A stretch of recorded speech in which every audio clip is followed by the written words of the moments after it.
Hi there, I'm Tom Field. I'm Senior Vice President of Editorial with Information Security Media Group. I want to welcome you back to our 2021 series of conversations with CEOs and CISOs. Our topic today is going to be cybersecurity fraud, asset discovery, and visibility. Give you a little bit of background on what we're going to talk about here today. With advancing cyber threats, the importance of understanding your digital exposure is increasingly critical. We're going to explore various subtopics within the larger umbrella of asset discovery and attack surface vulnerability, and we've assembled an array of talented cybersecurity professionals with which to conduct that exploration. Let's introduce the panel here. Joining me today from Tanium, we have the CEO, Orion Hindawi. Orion, thank you so much. Yeah, absolutely. Thank you for having me. From RiskIQ, please welcome CEO Lou Manousos. Lou, always a pleasure. Thanks for having me. From our CISO and partner community, we've got Dee Young, the CISO with UNC Health. Dee. Hi, nice to meet everyone. Summer Fowler, CISO with Argo.ai. Summer. Good to see you, Tom. And really pleased to welcome the co-chair of the Cybersecurity Preparedness and Response Practice with Alston and Bird, partner Kim Peretti. Kim, always a pleasure to see you. Thanks so much for joining me here today. Thanks for having me, Tom.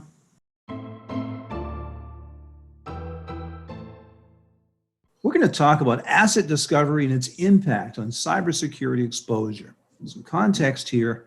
Asset discovery involves developing an inventory of the active and inactive assets present in your network, knowing what you have in the way of active assets and discovering what may be out on the web in the way of third-party or inactive assets. Question, and Orion, I wonder if you might take this one first.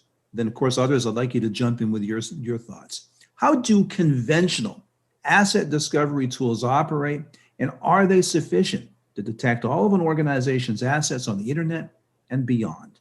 You know, we work with about 70 of the Fortune 100. We've walked into a lot of these companies as we were first getting engaged. And probably the first question we will typically ask people is, how many assets do they have, where are they, and what do they think they're doing? And I've gotten answers like we have between 200 and 700,000 things. I'm not really sure if it's 200 or 700, but it's somewhere in that range. Not really exactly sure what they're doing, but I know they're probably there. And, you know, if you guys could just help us step through that process so that I can start protecting every piece of data that I have, so that I can make sure that lateral movement isn't happening, so that I can secure myself against the next solar winds, that'd be awesome. And what I think people don't understand is if you don't actually know exactly what you have, where it is, and what it's doing in real time, everything else you want to do in security and really in IT actually is fundamentally impossible. So, you know, if you look at the conventional tools to answer your question, most of them are incredibly slow. They're manually entered in many cases. You've got a lot of missing data, and people have just kind of gotten okay with that. And the problem with that is that's table stakes for doing IT, anything in IT. If you don't know what you have, where it is, what it's doing, and have the ability to control it and change it in real time so that you actually can confirm you did it right, basically everything that seems to be happening in the news is just going to get away from you. Orion, I wholeheartedly agree with you that asset management is the most fundamental. It is the table stakes. That's exactly right. And, you know, you also hit on something else that's important is the real-time nature of it. Your inventory or your asset management database is only as good as the moment that you're in. And if you don't have an inventory since last week or last month, or worse yet, last year, you don't have an inventory. It's not up to date. It's not real. And I do see that a challenge is there's not one single silver bullet of a tool that's going to do everything that you need it to do, especially when you need to have real-time, insight into what's happening. So it has to be a multi-pronged approach. In terms of how you're discovering assets, how you're watching assets that are on your networks, in terms of tracking assets, all of that information. One thing that is essential is that when you're building those asset profiles and when you're adding assets or removing assets, it's really important that each one of those has an owner and or custodian. Because if it's also not managed by and owned by someone, it becomes orphaned and then it becomes unmanaged. And so, large corporations that I've spoken to with hundreds of thousands of employees and, even more assets and endpoints have said that unless each asset has an owner, and that someone is really taking care of that care and feeding of that asset and is responsible for it, then all the products in the world that you have will become meaningless. I think one of the challenges asset discovery brings is, you can't manage what you don't know. But the conventional approach, it's still very focused on the internal assets. And one of the areas that I'd like to call out is just tracking what's internet deployed. And when you think of that, those are the assets that are available and exposed for adversaries to exploit. And so it also reflects how the organization is perceived by customers and business partners. We have this view from the inside looking out, which makes an awful lot of sense to find endpoints and servers on our networks. But from the internet's point of view, especially with cloud services and SaaS, how is the asset footprint look, from the outside looking in, which of course is how the business would ultimately be attacked from an external threat actor. Coming from the healthcare space, we also have to look at, PHI storing. What are we doing with internet enabled devices, looking at vulnerabilities, and then the complexity of FDA, it's a medical device. How do we patch? How do we manage? I think from our stance, that's one of the hardest challenges right now is knowing what you have, but then the next step of what are you going to do once you know? We talk about in security defense in depth. I think this is true with asset management as well, is not every tool is going to see everything on your network. So having other tools that can help to augment that, I think is important. Maybe I can jump in from the legal perspective, both on the compliance proactive side and the reactive side.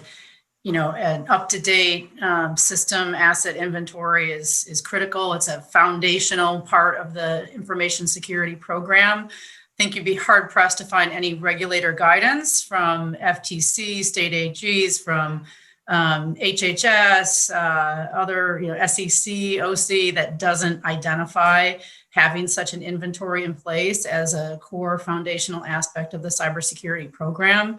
It, of course, is a first step for many of the compliance programs. If you think about CCPA, until we know where, what assets you have, what data is on those assets, it's hard to build out the information flows and build out the compliance program. Now, on the reactive side, and that's where I spend almost all my time, is helping respond to significant cybersecurity incidents. One of the first things we do is hire a forensic investigator under privilege. And the first step there is to deploy their tools across the environment to get a good sense of the threat actor activity. And where the number one thing that slows down the identification of the significance and the identification of the threat actor activity in the environment is whether we're able to deploy those agents to the systems very quickly. And where we always get stalled is lack of understanding of the assets in the environment to which we need to deploy those tools. So very important proactively and also in incident response. I'm going to shift over and talk about third-party assets here for a moment. Now, according to a recent Tanium report, the number of cyber attacks caused by a third party's unsecured IoT devices or applications increased by 35% last year.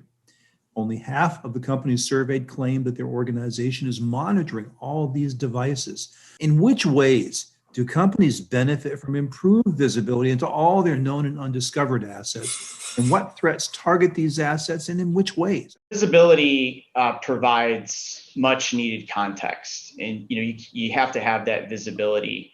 But when you have to actually assess the impact of a threat, maybe it's a threat actor or an exploit, then it just becomes just absolutely essential to have that visibility. As we just discussed. So, SolarWinds underscores this because the importance of knowing not just if you're running this particular software that has a problem, but who of your vendors may use it and where have they deployed it. It may be deployed in an area that doesn't impact your organization.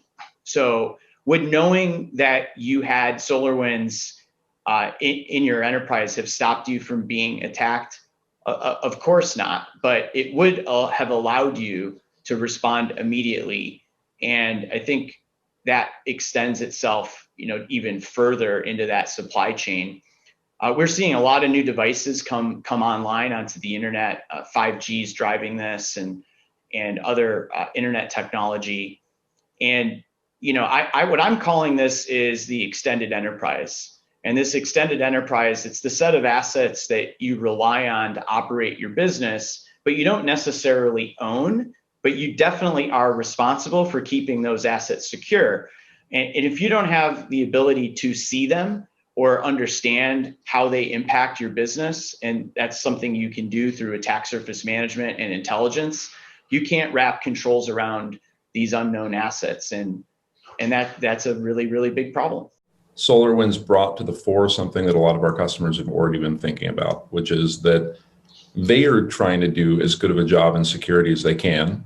But in many cases, I think many of the CISOs that we work with are starting to realize that the biggest exposure from a security standpoint in their environment are the 50 vendors that they let in, who are all running as root on every endpoint, who've got all command and control infrastructures, and some of whom honestly are not doing a very good job with security. And the reason that they're starting to realize this is that most of the CISOs we work with have sent out attestation or assessment letters to their vendors, basically asking them, can you confirm the way you build code? Can you confirm how you're signing your code? Can you confirm how third parties are able to get code in, either open source or third parties that are vendors? And the answers they're getting back are stunningly bad. And so I think it goes beyond just knowing what their assets are. I think it gets to actually asserting on them a standard of security that you feel comfortable with if they're running on every endpoint you have. And as Dee said, touching your PII, going and touching your IP, going and touching your customer records, it's incredibly important that you know what's going on with those vendors in addition.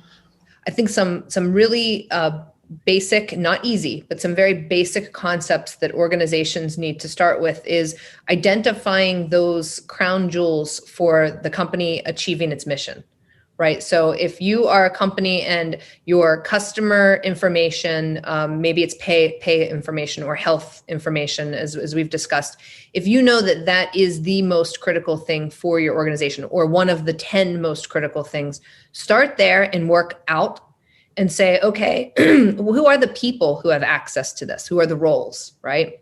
What are the processes and policies surrounding access to this information or this system?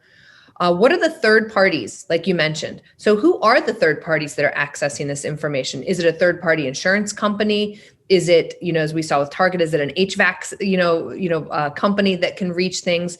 Look at the facility that it's in, and then look at the data itself in the system that it's housed in, the actual infrastructure that it's housed in. And if you look at all of those as various asset types that have access to your crown jewels, you can then start to develop a strategy around how am I going to identify threats to it, protect from them, know when something bad has happened or there's an anomalous activity. And then also, what would we do to respond and recover? Right. So it's going back to some of those fundamentals that we see in the NIST CSF as well. But if companies are at doubt, and it's a huge problem, really focus in on the top tier of things that are most important and look at all of those touch points that come in from the outside. It isn't just about data. It isn't just about systems. It is people. It is a process. It can be a lot of those elements. And at least if you do that, it doesn't seem quite as overwhelming. Although as you peel back the onion, it quickly gets there again. And I think also, having that security assessment going in when you're signing contracts, perhaps putting cybersecurity language in your contracts ahead of time. But then also the gap that we have or that we're working on quickly is really looking at, okay, they've been installed in our user base for X amount of months. Are they really doing what they said they would do? Doing those SLAs or that follow-up. So I think it is a comprehensive program. I think we start where we are, we make steps towards better, and then continue to grow. Well, and most of the breaches that we work on nowadays are vendor breaches. When we peel back the response for these vendor breaches, where we often see the companies, if you want to call it deficiencies or in process, is the review was done, the assessment was done, the identification of necessary remediation items was identified, but not carried through to the end so that those measures were remediated with the vendor. So there you have that knowledge that this vendor may not have had the practices in place that you wanted them to, but it's very hard to keep up with that from a vendor risk management standpoint. But that is something we see recurring in the vendor breaches quite a bit. There might have been ongoing incidents along the way, still using the vendor. They hadn't remediated it appropriately. They hadn't taken more steps. So I think that is an area of improvement in vendor risk management. We've got the contracts in place often. We have some of the assessments, some of the reviews performed, but just carrying through in that ongoing monitoring role is resource intensive and where we still need to do some focus. Let's move on and talk for a few minutes about misconfiguration and risk. As you know, vulnerabilities arising from misconfigurations of servers and cloud instances are a critical concern. They expose businesses to increased risk. Think of the Capital One breach for one. Summer, get us started here. How does asset discovery play a role in finding misconfigurations? I think asset discovery absolutely is a critical piece of it. Another place to go as organizations is also looking at potentially moving towards infrastructure as code or orchestration and automation. Because even once you have the assets discovered, so if I know I have this firewall and I know that this is what it's set as today, unless I have some sort of configuration control around that, or I am actively looking at all of the logs, then I'm really not able to know if the configuration next week is what I expect it to be. However, if I work through and start pulling in, even with the IT team that's managing that or the security team that's helping to manage that, and I force them to go through infrastructure as code in terms of orchestration of their updates to it, they have to be checked in, it has to go through some sort of process. That's really going to increase the ability for the company to maintain insight into configuration, not just today, but how the configurations change over time. And so we're really seeing a push into that front. And it's a nice way to pull in some of the best practices that we've seen in software development into our IT infrastructure as well. I think DevOps process this modern DevOps just allow business to move quickly. And we all want to take advantage of the great opportunities that the cloud and digital innovation bring. But without increased security, the risk is going to go up. So these assets in this modern DevOps world are ephemeral. They live in the cloud. They're possibly run by business partners. And they won't be known to us. They won't live on a network potentially that we have a control that we can put in place. It won't be a device that we can place an agent on necessarily, because a lot of these types of assets don't allow for agents. So what we've seen, and around some of the financially motivated crime, when you have EC2 buckets or other cloud hosted assets, you see some of these criminal actors take advantage of misconfigurations in the build and deployment process, and that has been happening for quite some time. And really, what that says is we have to have new ways of discovering assets that aren't traditional in the sense of an asset, and we have to be able to continuously understand what the business has deployed. And then look for those misconfigurations, hopefully before it's been exploited by a threat actor. I think also the user awareness and training and really needs to be tied in as well. You look at shadow IT or you look at other assets or how business sometimes deploy without IT. And I think not closing that gap is something that's hard. Because you have your users wanting to just get the job done and not really understanding the risk that they might put in either data or connections or integrations, and they might put for the organization. So I think that's also a key to kind of looking at misconfigurations, because a lot of times it's, frankly, a user doing something on a cloud hosted type of instance and not even knowing what they don't know, let alone IT misconfiguration. I think cloud hosted devices and technology concern me. Just as you said, without agents and without some of the traditional monitoring, it's a difficult use case for all of us. Many of our customers are really looking for the vendors of the cloud hosted solutions to provide them more visibility. I think there's been this kind of narrative from some of the big companies that you just don't need to worry about it. We're taking care of it. Use our services, just trust us. And if you look at a lot of our customers, the biggest companies, they're really under adopted in cloud because they can't just trust. That's not how regulators work. That's not how their risk model works. And as a result, they can't move. And I think what's going to end up happening is there are going to be some cloud providers, and we're talking to them, and it's not surprising the names, who are going to really lean into how they can expose to their customers the data that their customers need to be able to attest accurately that their risk profile is where it needs to be, and that they don't have the shadow IT issues that I think, Dee, you're absolutely right. Most of our customers are really terrified that the data leakage that's happening is going to cause them a big event, and they won't even know that the data is out there until that event happens. So I think that the providers of those platforms owe their customers better data than sometimes they're giving them today. To follow up on legal perspective again, this was one area we focused last year. We had a whole seminar, a day's worth of a seminar on legal issues in vulnerability management, patch management, not only because of Capital One, but First American Title and the DFS first enforcement action in this area. There's also been CCPA class actions brought from plaintiffs, class action lawyers, scanning websites to identify vulnerabilities and using that as a basis to correlate with data found on the dark web and say there must have been a data breach and file a class action under CCPA.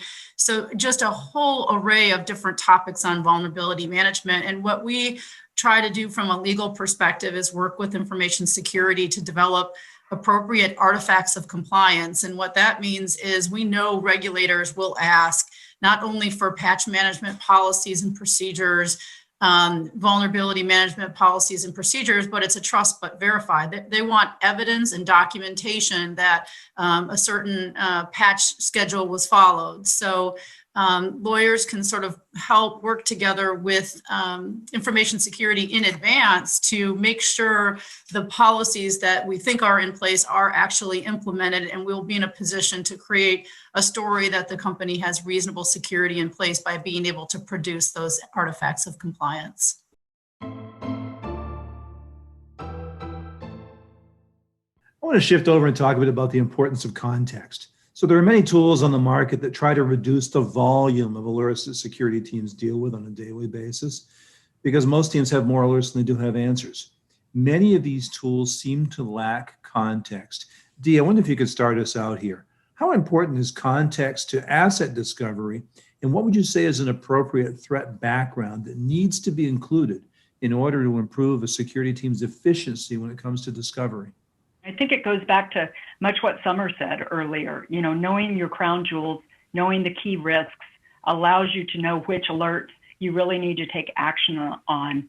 The other thing that I think is important is, whether it's artificial intelligence, other platforms that can help disseminate the information, or even outsourcing some of the response, whether it's a virtual security operations center or tools, to really have your team be able to really focus on the most critical alerts, most critical issues, and really have, I always want to say, I want the smartest people working on the hardest issues.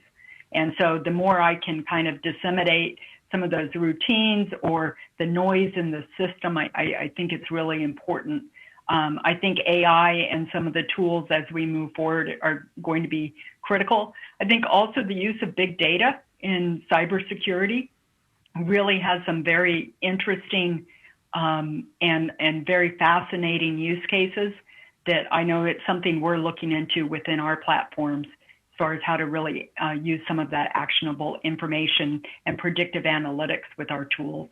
So some of them are homegrown, some are bought, but I do think it's an arsenal in our case. I think there's two types of context, at least within asset discovery. It's the business context and the technology side. And when you're responding to a security incident, as it relates to an asset, it's really critical you understand the business context and who owns the asset, what department's responsible, how do we patch it, what role does it play, just generally. So that's really key. And then the technology side, we have to understand, how has this asset changed and how has this threat profile changed over time? Not only how long has it been active, but if there was a change, we talk about misconfigurations and things like that, that's really the window that you need to investigate. Again, in the context of an investigation, was there a known vulnerability maybe 2 or 3 months ago that was patched, but now we know that there was a window of time when this asset was exposed that that could lead to an incident. So, security teams, when they have that context, that allows them to apply intelligence to the problem and analytics and go a little deeper into what threat actors might be doing and using known proven exploits against them. And and again, the motivations have to be there. But if the systems were active at a particular time and you have that context, it's now much easier to look into the window for that response activity. As we were discussing, I was sitting here in a dream world a little bit, thinking about how nice would it be if we didn't just start to analyze user behavior analytics and say, oh, this user has done something anomalous. But if our tooling could also address more of the real-time, even device and data behavior analytics, right? So that we're not just looking at whether or not there's a static piece of malware that was loaded, or we're not just looking at a website to say, does this contain something that's bad, but are we looking at the behavior of the devices and assets on our system to determine whether or not there's something malicious happening, or even just something unexpected happening, to provide that context. Knowing what we now know about the recent SolarWinds breach and approach there, was that behavior, that device behavior, could have been detected based on the DNS queries and other signals available in internet data sets. And it's certainly an area RiskIQ has a lot of experience in. And we have over 400 of the global 2,000 who use our internet telemetry to help them investigate attacks. And you think about how you could have used newly observed domain intelligence inside your environment, where it's normally not used to identify suspicious behavior. In this case, it's clear that it's not just the external threat intelligence that can benefit, it's the internal assets that can benefit from this type of behavioral analysis. Many of our customers, I think, are starting to realize that they may have an order of magnitude more things to watch, like in 5 years, than they have today, maybe worse than that. Between IoT and OT and containers and virtualization and cloud, everything is driving the amount of data that is being generated by tools like us through the roof. And we've seen some of the biggest companies in the world try to get a handle on that data set so that they can both deduplicate and reduce the amount of noise that's coming out of everything, but also try and find automation opportunities to take things that they see that are pretty routine, that probably need some help, and drive automation against them. And I will tell you, even people who are spending obscene amounts of money on this today are failing at that, because the volume of data and the amount of normalization and deduplication and actual intelligence around how to treat that data set is really overwhelming for them. So we're looking actually at partners today, and we announced a partnership with Salesforce around IT operations around this, who can build platforms that are powerful enough to take all this massive set of data and start doing automation against it. Because I honestly think almost no matter what we do with these kind of data sets, if we're not driving toward automation and self-healing and end user self-service, we're going to flood security teams. And look, I understand the appeal of outsourcing the problem to somebody who might have labor arbitrage, might have cheaper employees than you do. But the reality is, if you get 10 times more data, they are also going to be 10 times more expensive if they are doing it the same way they're doing it today. And eventually this is going to become the kind of entitlement problem of the federal budget, where essentially all of security's budget is going to go toward people who are looking through logs. And that's just not the right way for us to go. A couple more topics I want to hit before we wrap up here. And the first is domain abuse.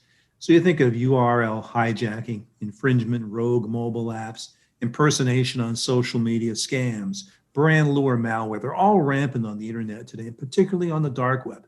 So the question I have, and Kim, perhaps you can get us started. Well, it seems we're all bombarded with threats on a minute-to-minute basis.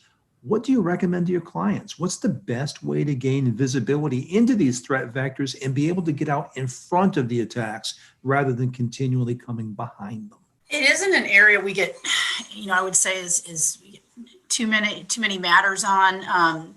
When we do from an incident response perspective, we're often engaging some of our forensic partners and crisis management firms who can help get a good sense immediately of the social web presence and other ways to address the attack. But what I would say is those same firms are increasingly, we are hiring them proactively to help clients understand these threats and how they can take proactive measures against them, to get a sense of who might be targeted, how they can track and monitor executives on in various places on the social media and other things. So I think my advice in this area is we are starting to work with more companies to think about these, just start to think about these types of things in advance, particularly from an executive standpoint of executives that might be targeted and scams against them that can really bring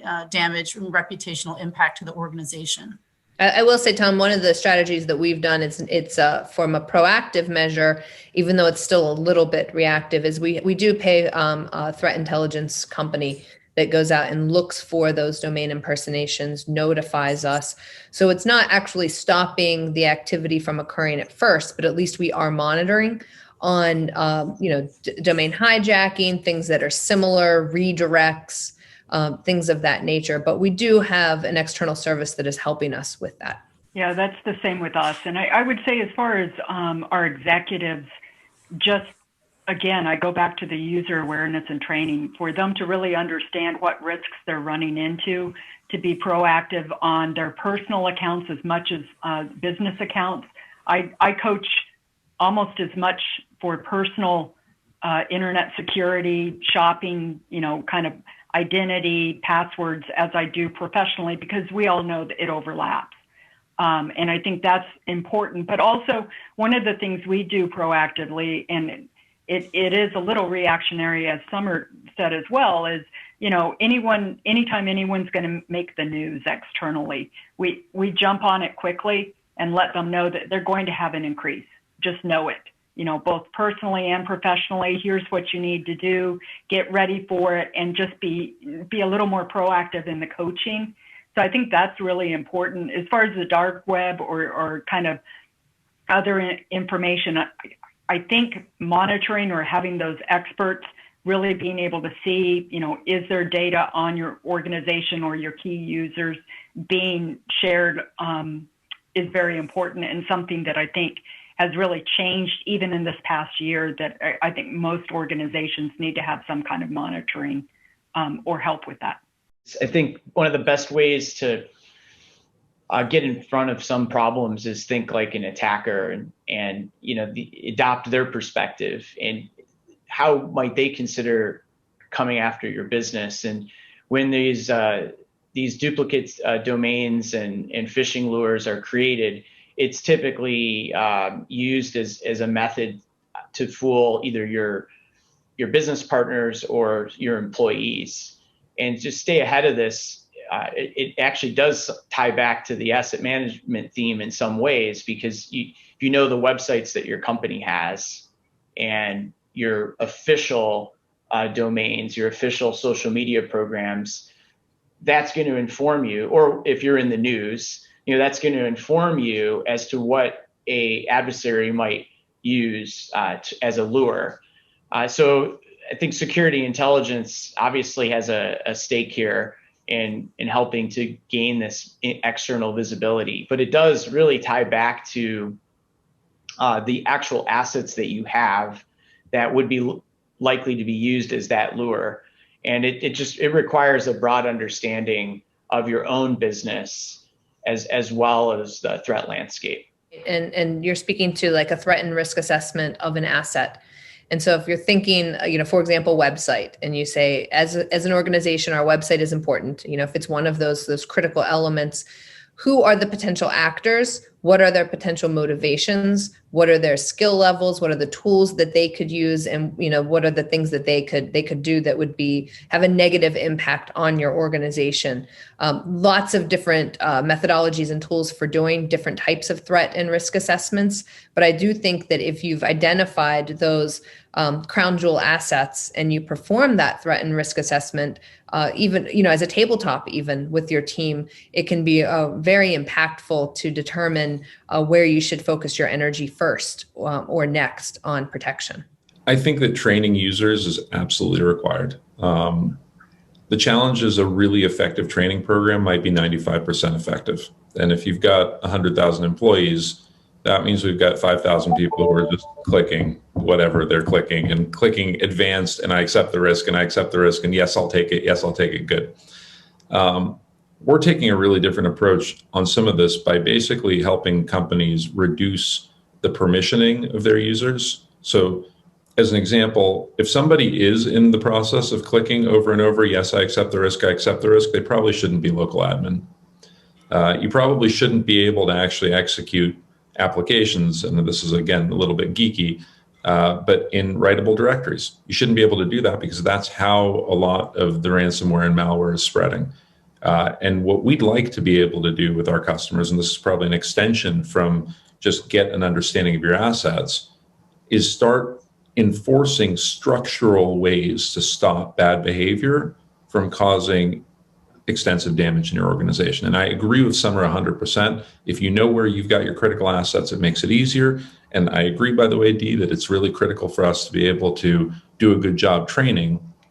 But I actually think probably restricting the blast radius of bad behavior might be the most effective way for us to be able to keep a lot of this under control. And as a good example, let's just make sure that when somebody does click through and say, yes, yes, yes, yeah, I really do want to download that, even though nobody told me I should, I'm going to go and execute it, even though I probably shouldn't, that if they're not local admin, if they don't have writable directory access, if they don't have a lot of these things that we all know we should be enforcing, but honestly, a lot of the time people just don't want to put up with the pain, that we can get to a point where it just isn't that painful when a bad thing happens.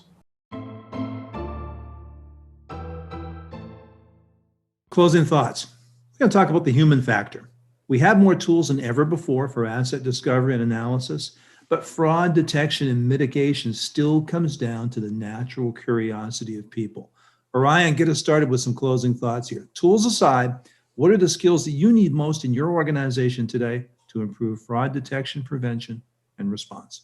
So in a perfect world, we have people who really deeply understand how computers work, how networks work, how the cyber landscape is working, how attackers are thinking. And you all may have hired better than I did, but I've got people in my organization, and we run cyber for every one of the top 10 banks in the whole DoD, who don't understand most of those things. Because if you want an accountant to understand deeply how the cybersecurity landscape works, that's a tough haul. So I think, look, the reality of the situation is, and I completely agree with the postulate that as people get more and more educated, they should have more ability to gain more rights. I think the reality is operating systems are structured to give people a restricted access to whatever it is that you need them to do their job. I think that if we could educate people more and more, that would be amazing, but I don't think that it's realistic to expect we'll get 100% compliance.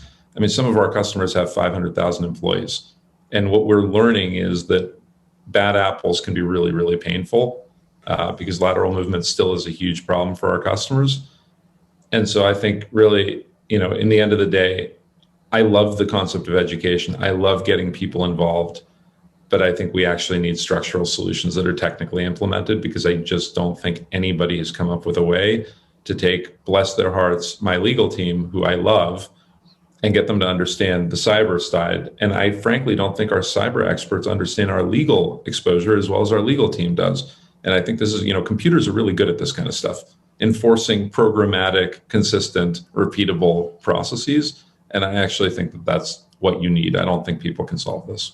I would say that it boils down to a few things. If people are on a team, and I had this incredible team of people that work at Argo and cybersecurity, and what are they really good at, and what do I want more of, is critical thinking. I definitely want people who can think through a problem in a very logical way, right? So even, as I look at programs in school, going through logic, going through how to debug properly, how to isolate, it comes down to some of those really, really fundamental activities that we want to have in place. I do agree that no matter how much training we have in place, people are still going to make mistakes. So I think as a group, as a field, we need to get better at our design thinking. And as we are putting together products, and as we are launching products and pushing them out, we need to think about how are we going to encourage the good behaviors and not the behaviors that we don't want people to have. A very basic example of this is if we are trained, if we see a hyperlink, push it, press it, touch it, we are trained to do that. We want to touch that, right? If you see nice fabric, you want to touch it. So how are we going to design our tools? How are we going to design our interfaces to encourage the behaviors that will help protect the organizations? And I think we really need a reality check on what those designs are going to be so that we can make our products safer and more intuitive for the end users. I feel like one of the missing pieces is communication skills. Both written and verbal. And if you can't communicate what's happening in a detection process or discovery process, or in a threat situation or breach situation, that is going to be very bad for your organization. And having strong communication brings the departments together. It brings non-technical employees to the table so they understand what the organization's going through, and we can keep it operating smoothly. So it's important that security products enable this, and I think they're often very difficult to use. And what we've seen is in a crisis or an incident response, having tooling and products that, again, are easy to use and can bring the context to the table quickly, it will aid in that communication. And one of the reasons I think people maybe miss this is that we often think of security as a problem to be solved instead of a game to be won. And, it is a game theory. We are competing with an adversary. And so understanding that this adversary is very motivated to continue to go after our company and our employees, requires more of a hunting mindset, and that hunting mindset and that natural curiosity about catching the bad guys and keeping them off of our network, keeping them out of our house, and assuming we've been breached and communicating clearly, I think it's just a critical playbook. I agree with everything I've heard. I know that user training will never get us to 100%, but it continues to be a part of basic cyber hygiene that many companies still are working on and improving, and have room for improvement in their security awareness training programs. The frequency with which they engage with end users on new threats, we're seeing that that can really have an impact. To some extent, not 100% again, but even a few people that are avoided from engaging in some sort of scam is an improvement. So we do think that's a continuing area. Unemployment, insurance and claims now is a big topic, and we're working with companies more and more to push information out, engage with end users, with employees and customers on new threats, and have them be aware that they're really part of the security program. The only thing I could add is just defense in depth, along with user awareness and getting better each day. This is a maturity effort. It's going to take us all. I think the teams, the tools, the technology are really needing to continue to evolve as the game or the threat that Lou mentioned, evolves. We're always having to get better. And that's part of the challenge. That's part of the fun, I think, of, how can we get better and what can we do? But I think it starts with user awareness and training and for them to understand the why. So stopping the geek speak, really explaining the business clinical need and why we're doing what we're doing to protect the crown jewels and to keep everyone working. Well, very well said. First panel, thank you so much for your time and your insights. It's been a lot of fun, been very engaging. I do appreciate the perspectives that each of you brought. So again, thank you so much. To our viewers, thank you for giving us your time and attention today. Again, this is the start of the 2021 series of cybersecurity leadership discussions. Got the right topics, we've got the right people, and I know we made you think. Eager to see you next time. If you've got ideas that you'd like us to talk about, please bring them to us. People you want us to speak with, you want to have on these panels, volunteer them. For Information Security Media Group, I'm Tom Field. Thank you so much for your time and your attention today.